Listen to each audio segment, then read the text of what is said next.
क्वेटा के इलाके बसीमा में सीटीडी की कार्रवाई। तर्जमान सीटीडी के मुताबिक फायरिंग के तबादले में 5 मुबैना दहशतगर्द हलाक हो गए।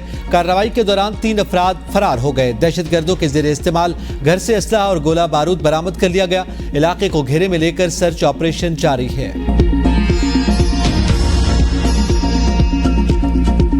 चौधरी परवेज इलाही अटक जेल मुंतकिल। साबिक वज़ीर आला पंजाब को लाहौर हाई कोर्ट ने रिहा किया। इस्लामाबाद पुलिस ने उन्हें कैनाल रोड पर ज़हूर इलाही हाउस के करीब गाड़ी को रोका, उन्हें गाड़ी से निकाला और डंडा डोली करके अपनी गाड़ी में डाल दिया। लाहौर हाई कोर्ट ने परवेज इलाही की रिहाई का हुक्म देते हुए नायब एजेंसी या कोई अथॉरिटी गिरफ्तार नहीं करेगी। अदालत ने तहरीरी फैसले में चौधरी परवेज इलाही को सिक्योरिटी फराहम करने की हिदायत भी की थी।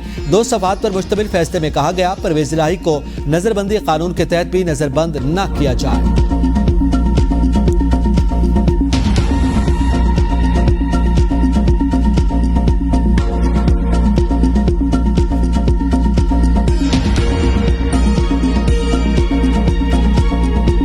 निगरान हुकूमत ने IMF की एक और शर्त पूरी कर दी। फी लीटर पेट्रोल पर लेवी की फुल शरह आयद। फी लीटर पेट्रोल पर 60 रुपए लेवी आयद। वजारत खजाना के मुताबिक डीजल पर भी 50 रुपए लेवी है।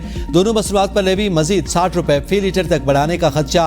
पेट्रोल और डीजल में आयद टैक्सेस और मार्जिन की तफसीलात भी सामने आ गई। पेट्रोल पर फी लीटर 77 और डीजल पर फी लीटर 63 रुपए टैक्सेस और मार्जिन आयद किए गए। पेट्रोल की एक्स रिफाइनरी कीमत 228 रुपए 59 पैसे बनती है। रवा साल हुकूमत सिर्फ पेट्रोलियम डेवलपमेंट की लेवी कीमत में आवाम से 869 अरब रुपए वसूल करेगी।